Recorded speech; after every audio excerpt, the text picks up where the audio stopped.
нами. Это нам надо. Давайте открываем. Нет, давай здесь поставим, чтобы... Okay, okay.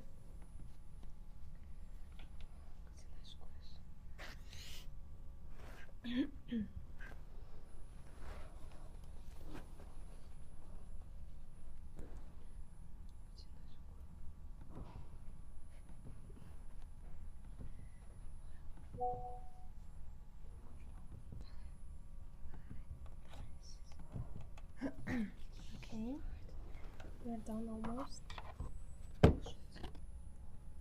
Нет, это тебе. Okay. So we're starting. Okay. Bismillah. Hello, Miss Hazrima. My name is Khayrjan Qızay Tolqanbekam. I'm from Kazakhstan. I'm 22 years old. So now I'm gonna ask you some questions. But before that, I want to appreciate your time that you gave My us. pleasure. Yeah, and welcome to our interview. Thank you. So if you're ready, we love to begin, inshallah. Yes, I'm ready. Okay, so we first want to ask you about your childhood. The first question: did any hobbies Are you or supposed to ask me? interests? This one? No? No, this one. Oh, not this one. Okay. Okay. When you Нет, stop, нет, нет. let me check. Здесь лучше. Это надо нам. Какое? Screen. Вот, здесь же есть. Нет, возраст. This one? Есть. Yeah. Есть. Oh my god! So- I started so good. Okay. Okay. I'm starting again. Okay. Miss Hazrima, hello. Hello. My name is Khayrjan Qızay Tolqanbekam. I'm from Kazakhstan. I'm 22 years old. I'm studying in communication faculty in Com4. So before starting, I wanted to say thank you and appreciating for giving the time for us and welcome for our interview. Mhm. And to begin, can you please tell us a bit about yourself, your name, your age, current position, and your profession? Assalamualaikum warahmatullahi wabarakatuh. Good Waalaikumsalam. afternoon, students. My name is Hazrima binti Abdul Rahim. I am 51 years old, a mother of 4. MashaAllah. I have one daughter and 3 boys, ranging from 26 years old to 12 years old. And I am a senior lecturer in the School of Foundation Studies. And my the courses that I teach every semester is either effective presentation or basics of critical thinking. And this semester I'm teaching the semester 3, the August 2024 batch, basics of critical thinking. And I have been teaching since 1998. I started off as an English teacher. I taught in 4 government schools, and my subject is English. And I did my master's somewhere in 2000 to 2004, if I'm not mistaken. That was a long time ago. And I did my PhD in one of the nearby public universities here. I graduated in 2014. I did my PhD in 3 years full time. Then I got to know that Xiamen is opening. So I tried my luck and I got a job here. So I've been teaching in Xiamen for 9 years already. Wow, MashaAllah. I'm sorry for that quite long introduction though. No. It's amazing introduction actually. So it's a very long story of teaching and a lot of experience. A lot of experience is yes, but I wouldn't consider myself as an expert. But yes, I do have a lot of experience in teaching. Okay, it's cool. So we are starting our interview, and we wanted to start with your childhood and your early choices. So our first question: did any hobbies or interests from your childhood influence your academic path? When I look at this question, I obviously do not know an answer to it. Okay. I don't see myself being a teacher, but I do have preferences in learning English. So I think English is my biggest strength, but I don't have any interests or hobbies that lead me to this. Okay. Mm. Okay. Maybe it will come from different Yeah, things. yeah, Yeah. yeah. Second question. Was there someone in your family or close circle who inspired you to pursue education? It has to be the credit, and the credit has to be given to my late dad. He was a teacher, and he was in the education line, and he pursued a lot of his career to education and contributed a lot to the Malaysian education, also Palestine education. Wow. And I think that my father was the figure inspiring me to become a teacher Yeah. and teach. I think that's the only thing I can do best. Yeah, mashallah. Yeah, our fathers is the role Yes. models in our family. So the third question, which school subject did you enjoy the most and why? I bet it has to be English. I'm not good in math. I'm not good in pure sciences. I think English is the easiest to understand, and I can relate more on why I must use English in life. Like if you learn physics and chemistry, I cannot see the relationship. I cannot make the connection between real life situations. So maybe that was one of the reasons I was totally put off, and I cannot excel in those areas. So I think it has to be English. Yeah, okay, good answer. And another question, was there some scientist or public figure who again inspired you to in your youth? I don't have one. I cannot think. When I look at the question again, I was like, I don't have one. Yeah, I don't have an answer for that. I'm so Okay, sorry. but I think your dad is almost like Yeah. But he's not a public figure, But and yeah. he's not a scientist. So But for us, like he will be more than that, yeah. And the last question about childhood. What did higher education mean to you personally, considering your family background? Okay, like I mentioned, my father has been one of the biggest motivator, and it's somehow like an unspoken rule in the family that he wants his children to gain the highest level of education as possible, not just until high school. You have to do your degree, Yeah. and you have to somehow do your masters, and you have to do your PhD. Although he didn't say you must, but he somehow makes it, like he once told me, I remembered that we were in a car, only the two of us. He said, Along. Along is my nickname at home, meaning the first one. Okay. Right, the first child is Along in our Malay language. He said, I want you to pursue your masters and PhD, but before you do that, you need to get your husband's consent.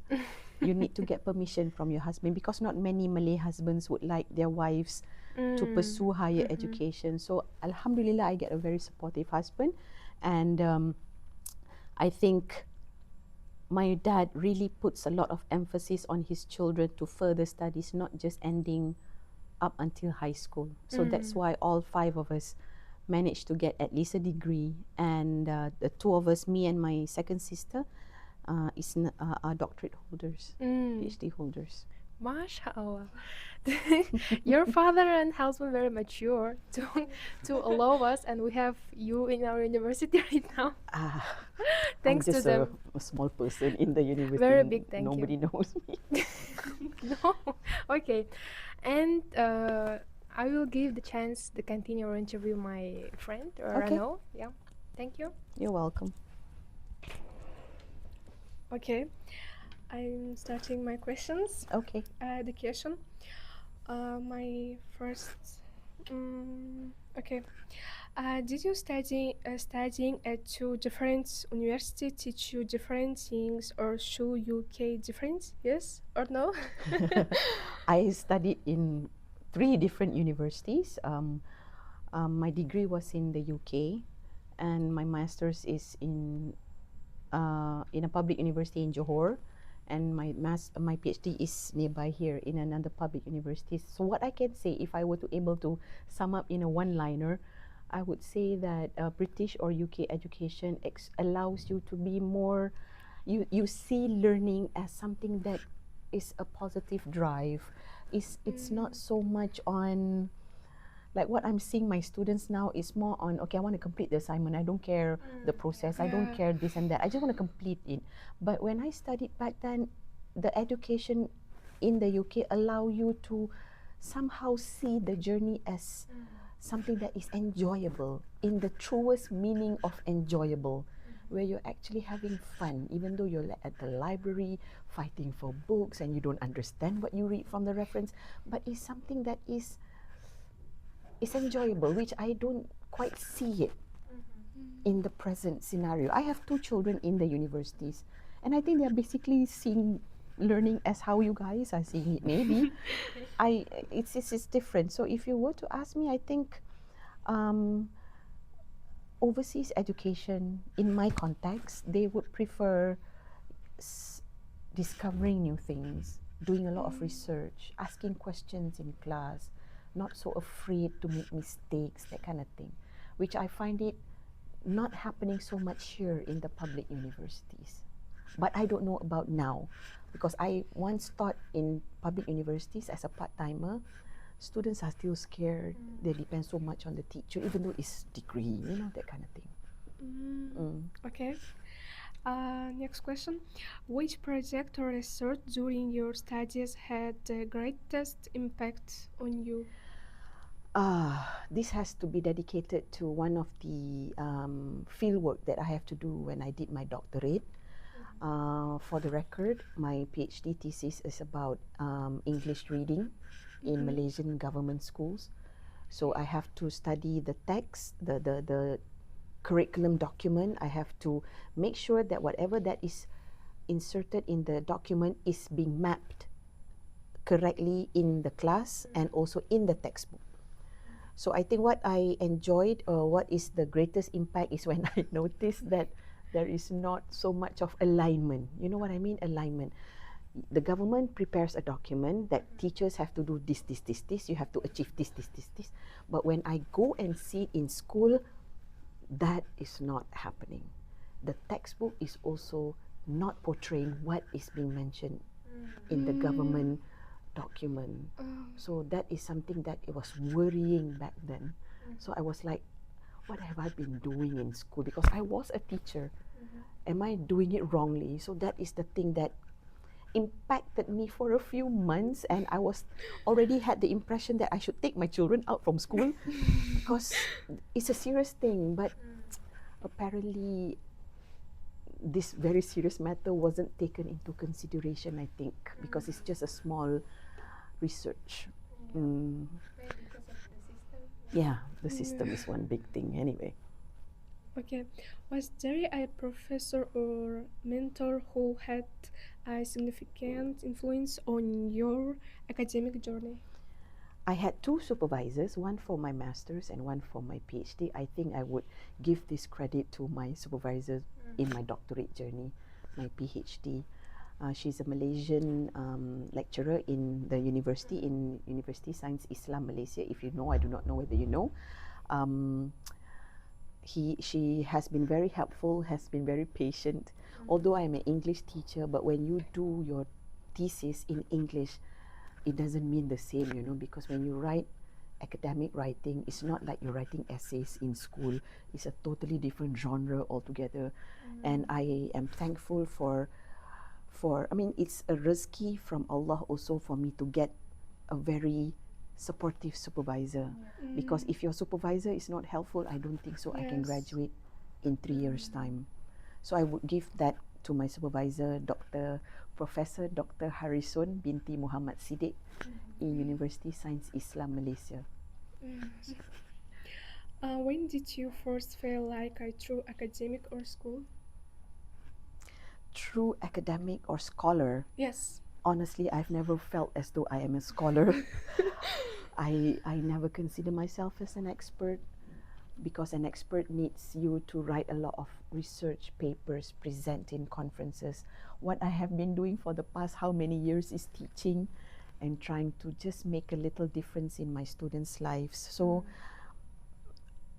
if that makes up the element of a true academician or a scholar, then I would consider more on the teaching side, not so much on the understanding of scholar is an expert, no. So I have never felt as though I'm a scholar. I'm just somebody who is very passionate to teach and hoping that whatever that I teach makes an impact to my students. But the real experts always doubt on themselves. No, You're you. a real expert. Oh no, experts are more than just DR in front. It's a lot of things. Yeah. What skills from your studies do you still use in your current work? Trying to stay objective and trying to be as detailed as possible, because when you go through education from high school to degree to master's and to PhD, you go through a process of, how to say, to stay open-minded about things, to keep yourself open to criticism, and also to be able to stay true to your stand with whatever life principles that you have in mind. I am not really sure in terms of what skills from your studies that I still use. I think speaking skills, presentation skills. Yeah, presentation skills, because we have to do a lot of presentations when we were in the UK. Then we had to do again presentations when you do masters and PhD, more presentations alone in conferences and whatnot. So I think presentation and critical thinking, I think it boils back to the subjects that I teach. So yeah. Okay, next questions. If you could go back and change on things about your education, what would it be? If I have that power in my hands, I would want a lot of things actually, but I will just maybe list a few. Number one, I would like the year 6 exam to be brought back. The year 6, the 12-year-old students from primary, they will have to have an exam at the end of year 6 when they are 12, before they can go to the secondary, to the high school. That exam was abolished, right? And I would love to bring that back, because you do not have any form of assessment to see whether this group of 12 years old are ready for secondary school. We don't know what skills they have, what skills they don't have. And if they don't, for example, if they don't know how to read, if they don't know how to write, I think they'll struggle in the high school. That's number one. Number two, for the 17 years old here in Malaysia, they have to take a national exam, which is we call Sijil Pelajaran Malaysia, where it encompasses all the 11 years of schooling, which is more or less like a memorization paper. So I would prefer to have more critical thinking questions, maybe critical thinking taught in schools in the purer sense, like how I'm, like what you, I don't know, you're semester 3, right? No. No, you are semester 2? Yes, true. Semester 2. So you'll be taking critical thinking next semester. I wish I could teach that course in school, but of course make it lower, make it, for students in the school, because apparently Malaysians are lacking a lot in terms of critical thinking. So that would be one thing that I would like to change in the education system. But they have to give me power first lah. We will try. Okay. Okay. Next question starts.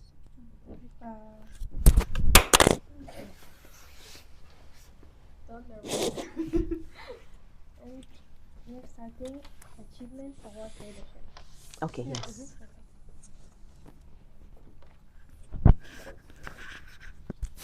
Yes, Umar. Sorry. No. Dit is een What's this? What's this? Mais estranha para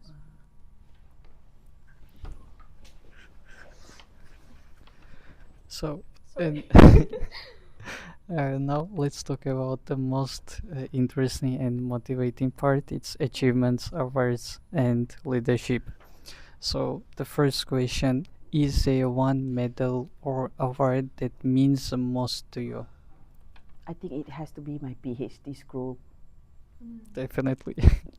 It's I would say a pure it's an experience where I learn a lot, not just doing the research. It's a self-discovery of your own strength and weaknesses, because I was not an A student in school. I am not an A-lister. I don't get a string of A's. I'm a very mediocre, quiet, timid student.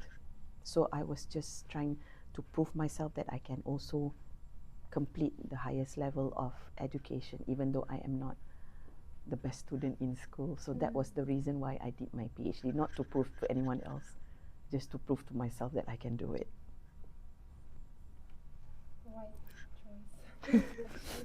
Yeah, that's a great choice.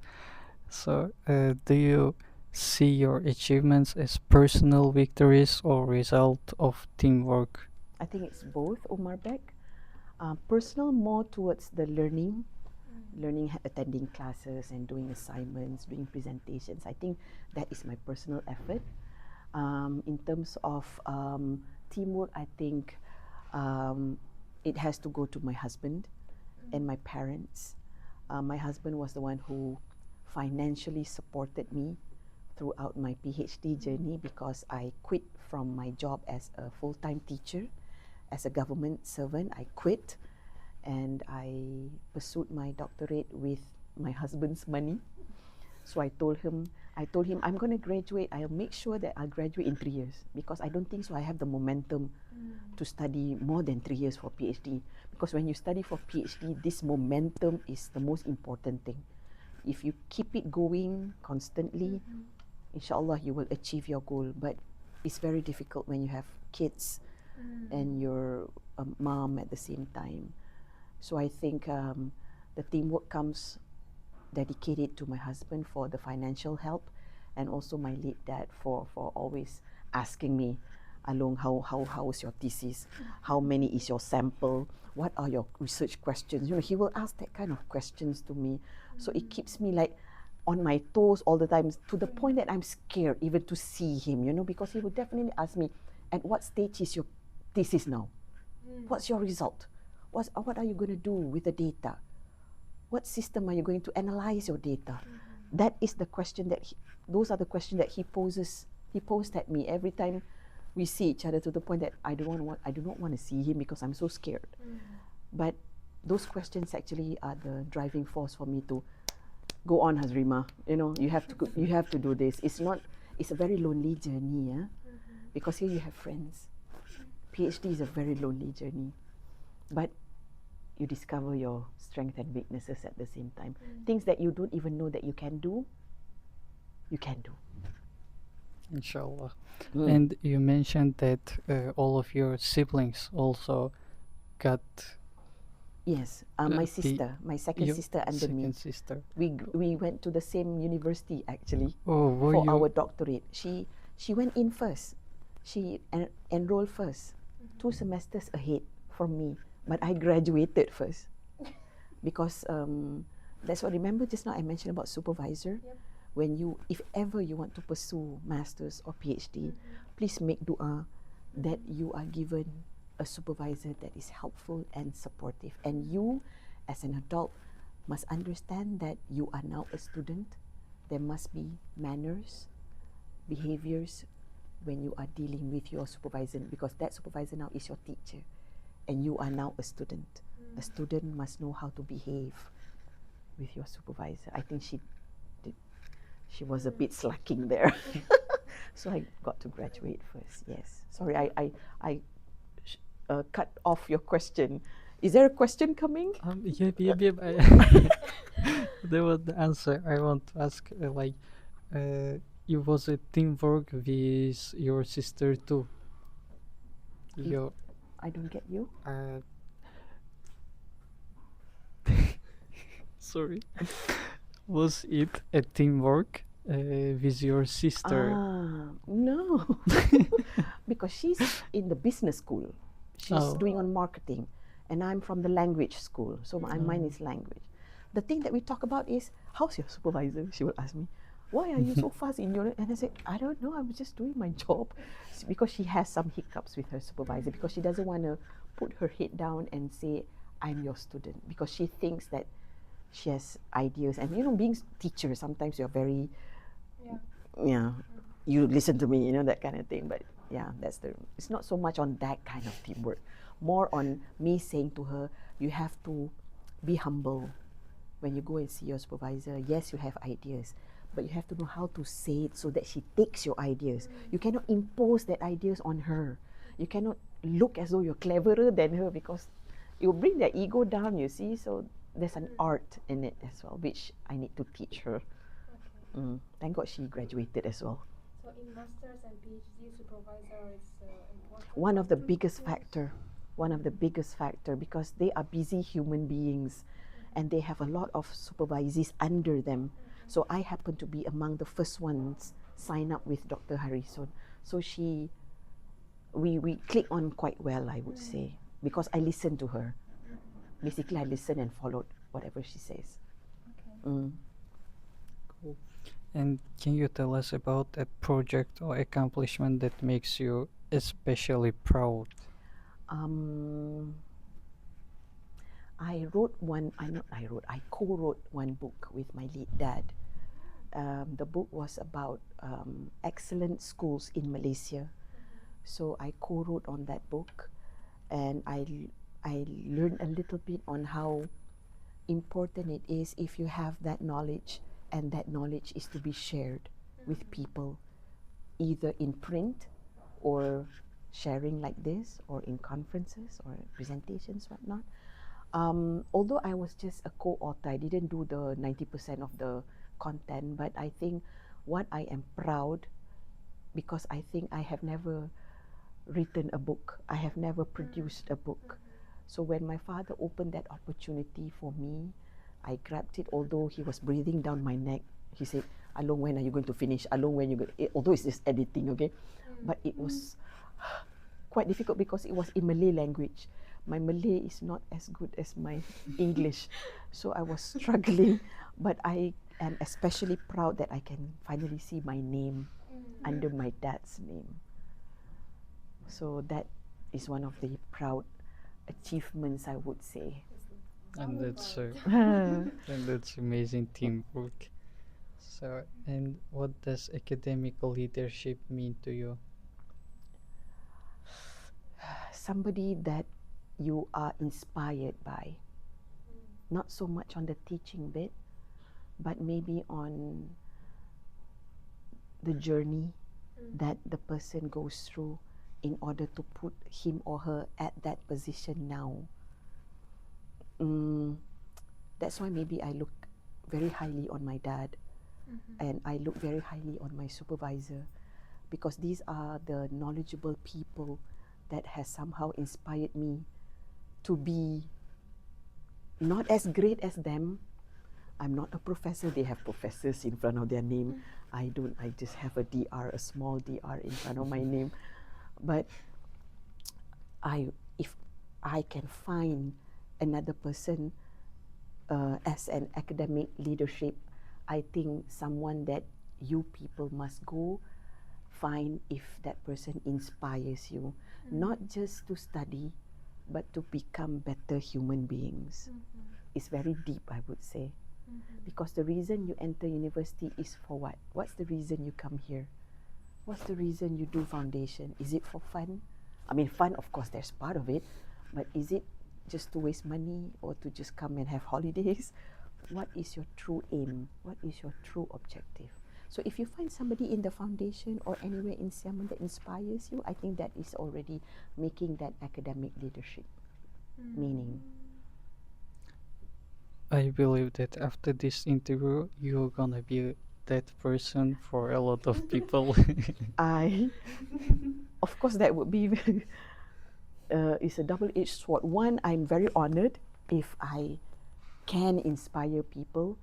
Another one, I'll be a bit worried because I'll be saying hi to people whom I do not know. Because Umar Beg, I wasn't expecting to see any, because I don't teach you. But I have, like I mentioned that day, I have a lot of Ibrahimov. I didn't even look at the Umar Beg. So I was like, okay, this must be my ex-student. But I was like, no, because the Ibrahimov, I understand he's already finishing foundation. And who is this? But I didn't even care to investigate. So I'm so sorry, Marbek. It's okay, but after this interview, not only your ex-students, but the whole university will, you're gonna be that person for whole university who will You're inspire worrying me them. now. Are you going to put this on YouTube or something? Why not? maybe only the most interesting parts Uh-huh. with your like the main achievements, with Uh-huh. main parts of your education, Uh-huh. Okay, advices. That one, okay. And that's gonna be interesting. Okay. S- and the last question about the achievements: do you feel a sense of responsibility or inspiration knowing that students look up to you? I am unaware that students are looking up at me, looking up to me, because I have this impression that they don't like me because I'm very strict in the class. I'm in business. We can joke outside of class, but in class I do mean business. I scream at my students. This semester I scream a lot, I think. But if there are students who look up at me, I hope it is all for the good reasons. Maybe I inspire them somehow, I do not know. But like I mentioned in the earlier part of the interview, my responsibility is to make some difference in my students' outlook about life. If let's say you enter Xiamen with 0% of knowledge, maybe after learning a lot of things, not just from me, from other areas and all, you exit the university with something added on, some values. That is what most important to me. I'm not worried about your grades though. Of course, it's important to you to get that, you need to pass and you need to get, to stay afloat, to make sure that you can continue, to make sure that you can further. That one is your part. My part is to make sure that the grade goes together with attitude, behavior, manner, intellectuality. So if you get 4 flat but you don't have manners, you don't have behaviors, to me that's a waste. That's a waste of time you here. So yes. That's interesting. Great answer, actually. Very helpful. So now listen.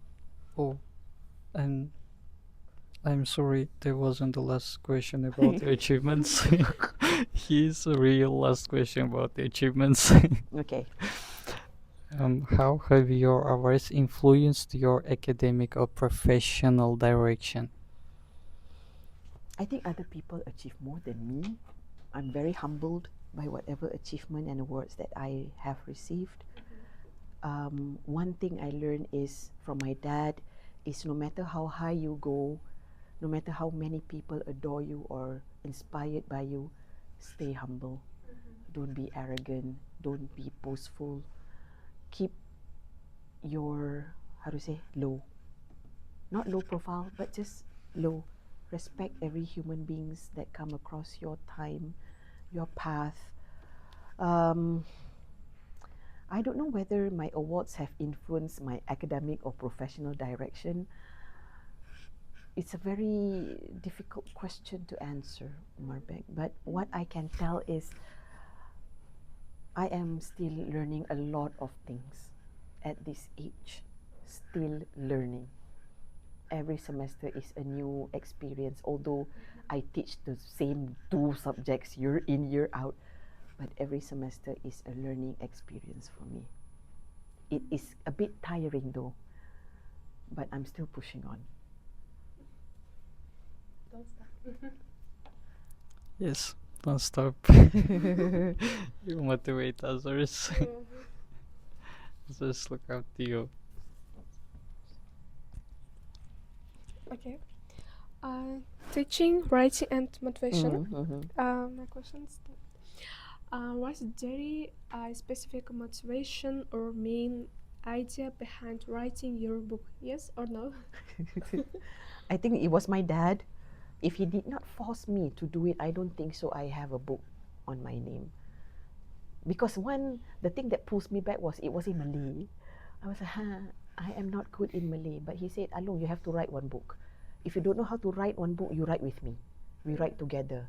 Okay, I do the big bulk and you do the editing, correction, paragraphing, all that. It's just a simple thing, but it's not simple actually. But yeah, I think it was him who made that push, and I took up that challenge, and I'm glad that I did it. If not, I wouldn't know anything about writing a book.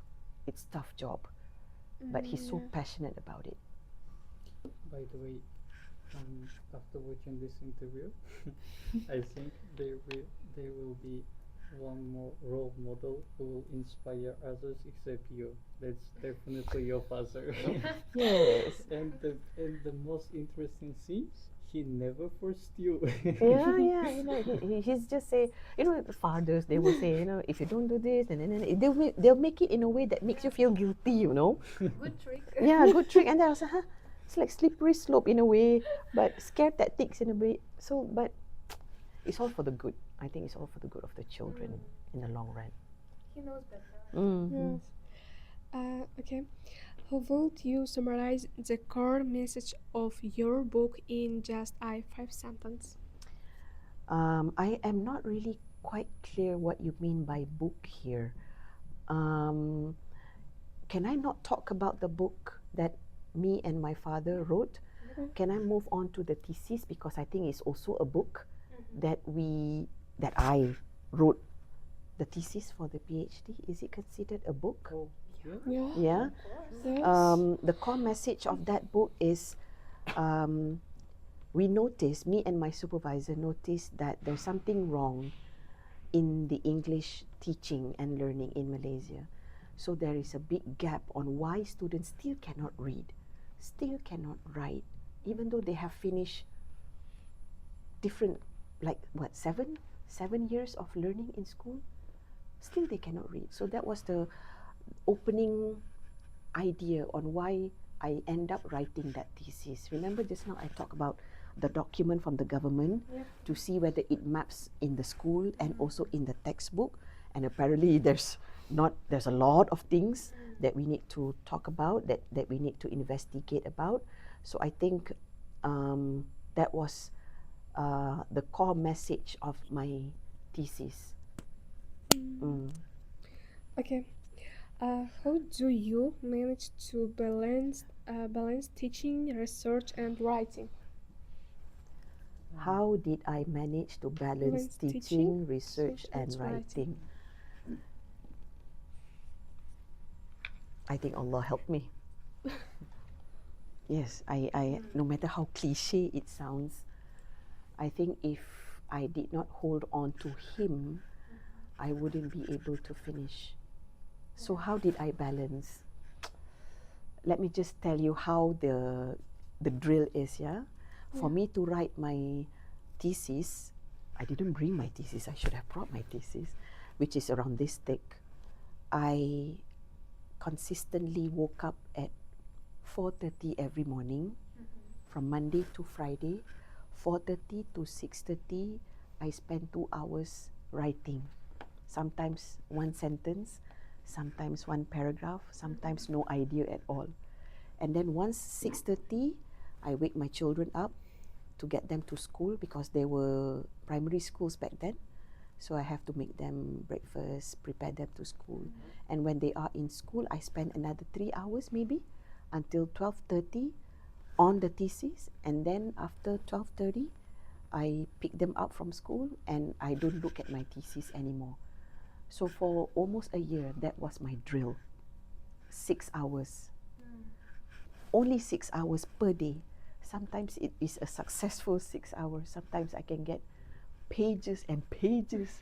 Sometimes it's just me staring into the screen with no idea at all. So that's why I say it's a journey of self-discovery, you know. because it's Discipline.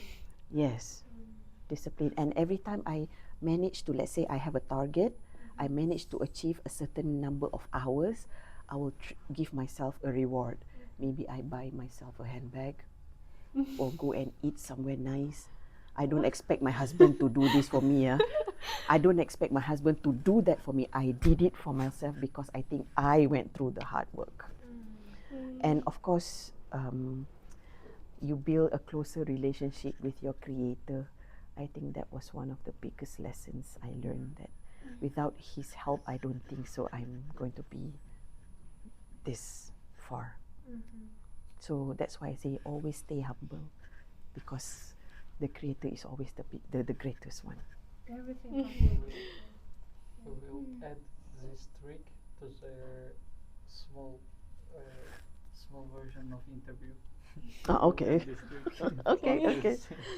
Okay. Okay. What advice would you give to students who dream of an academic career? Work hard. Work hard. Focus on your strength.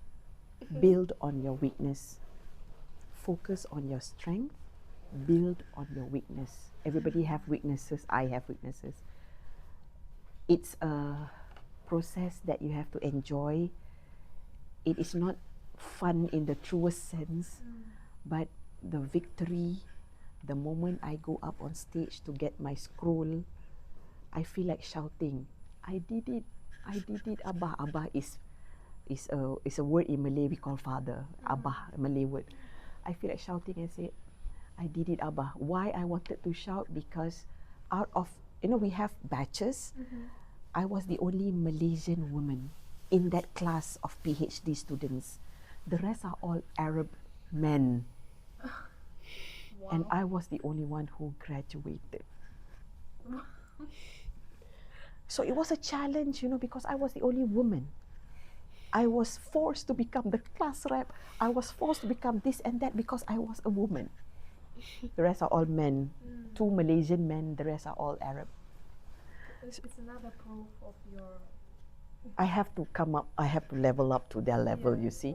But coming to your advice again, you cannot achieve anything without hard work. And I'm proud to say that I am the generation without ChatGPT, without DeepSeek, original ideas. Now I'm worried. I'm not saying it's bad. I know I have to embrace it. I know my students use it a lot. But how far is your work original? So I'm so sorry that this is what we are having now. And I know I have to embrace it. I cannot stop students from not using it. But there must be a conscious line that you yourself have to build. Whether you want everything ChatGPT or DeepSeek, or you want to use it just for reference purposes. That is something that somebody has to do a research on. So hard work, focus on your strength, build on your weakness, and closer relationship with your creator, of course. I cannot leave him out, and you must not leave him out. Okay. Okay. So I am finished my questions. And before we end, Chris, what should we look forward to from you in the future? Because how you said you still study, you still learn something. So maybe what should we expect from you in the future? Maybe you have some great ideas, plans. What's your dream like? I have no dreams anymore because my ultimate dream was to have that PhD. That was my ultimate dream in life. I have to postpone it because I have to give way to my husband achieving his dream first. So once I quit my job, I told him, can I just do my PhD, because that's one dream that I have always wanted to do. So I have achieved my dream. Now my dream is just to be healthy and see my children success or succeed in the areas that they have chosen. Not so much on that kind of dream, if you're referring to, like material dream. No, I don't have any. I'm so sorry if I put you down there, but I don't have any. When you say what should we look forward to from you, Maybe you talk about your children. mm-hmm. Can I ask what do you expect from your children in academic? That they know that their parents work hard to put them in school, because education is not cheap, especially tertiary education is not cheap. And I'm thankful that they know that their parents have to cut off a lot of things in order to put them into school. And I also want them to be the best versions of themselves. Me personally, I don't force them to do what I want.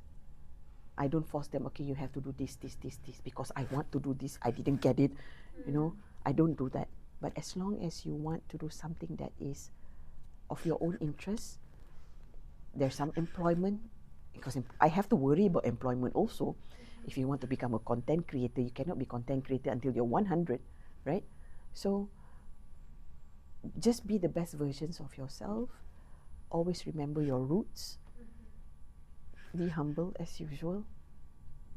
I don't have any new words, Umar Bek. Get it. And finally, what advice would you give to students and young people like us today? Stop. I wrote here in big capital letters. Stop overthinking. Because I have, I don't know, maybe not in Kazakhstan, I don't know, but Malaysian youth, your age, overthink a lot. What if I cannot do this? What if I cannot? How are you supposed to know if you do not do it? So I think Malaysian, they are very worried over the future, including my kids. And I have to tell them, why are you worried over the future? If you put your life in God's hands, He will plan for you. He's the best planner. So what must you do? You enjoy the present moment. And then when they ask, aren't you worried about future? Of course I'm worried. We plan, but sometimes it doesn't work, right? So my advice would be, stop overthinking and live your life to the fullest. Balance hard work and play. Believe in yourself, and at the same time listen to advices from people. If it's worthy for you to take that advice, you take it. If it's not worthy, then don't take it. Because at the end of the day, it's you. You doing your own journey, not other people doing it for you. And stop using ChatGPT and DeepSeek. I didn't say that. I didn't say that. It's But just, but we got it from our interview today. We already inspired, so we already know it's what hard to work, do. Umar. It's hard work because I don't know. This is generation gap. Yeah, you're in your 20s. I'm in my 50s. When I was at your age, we had to write everything by hand. Even books, there's no computer, nothing. We have to fight for books. Maybe the difficulty that we had to go through makes us appreciate what we have now better.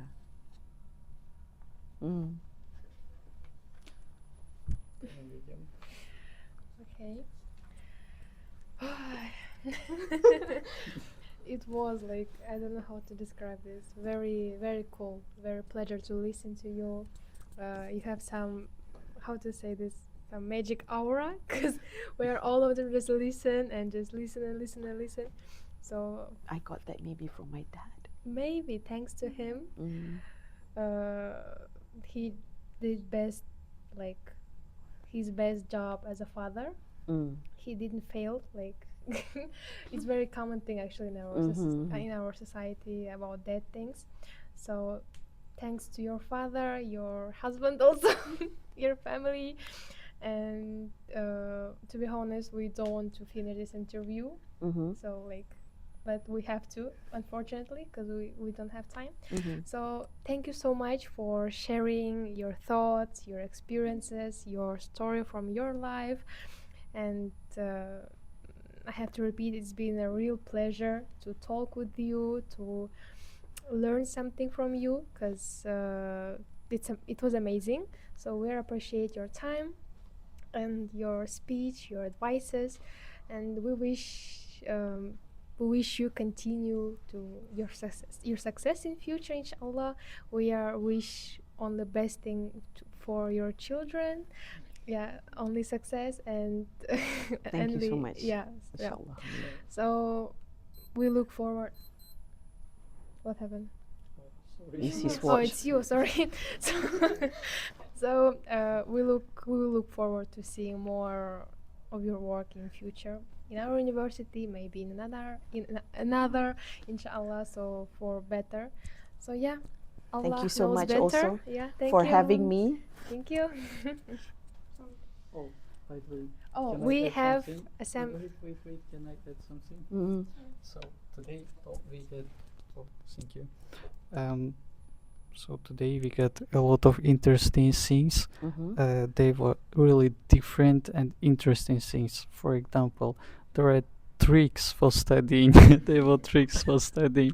There were tricks to motivate. They were about relationship with father. They were relationship with husband. There were and they were Islamic motivation. They were motivation for study. That was amazing. Thank you very much. And And we really appreciate you as a person, as a teacher, and your time also. So we have some gift for you to to disturb maybe you today. We're feeling very guilty. What is that? So we have Oh my God. yeah. So we opened you like how not only like a teacher but like a Islamic role model, because your advices was very beautiful. So You know what? this- I've been wanting to have a praying mat, but I didn't have time it's to go it's- and buy. You it's know. it's from Allah. It's only from Allah. Thank you so much. Yeah, and yeah. Put it back. Is there what? Okay, continue. Okay, and the next you one will- here, some like sweeties. Yeah, some sweets. From Kazakhstan. No, from here. From here. From Kazakhstan. Unfortunately, in Malaysia, it's very difficult to find, and it's very expensive. But I promise, when I will be came to my degree, inshallah, here, I will be bring a lot of sweets for you. Inshallah, inshallah. Thank you so much. So, Thank you so much. I thank wasn't you. expecting this because this is not the first interview. I've been doing a lot of interviews, but this is the first time me getting. No, not the first time. The second time. Second time. Yeah, second time getting something in return. The first one was food and whatnot. I do not know why students like to choose me to do interviews. Oh, you don't understand. we're very interesting person actually. Your journey, your future. The problem is your I don't past. teach you, so how do you know that? We know everything.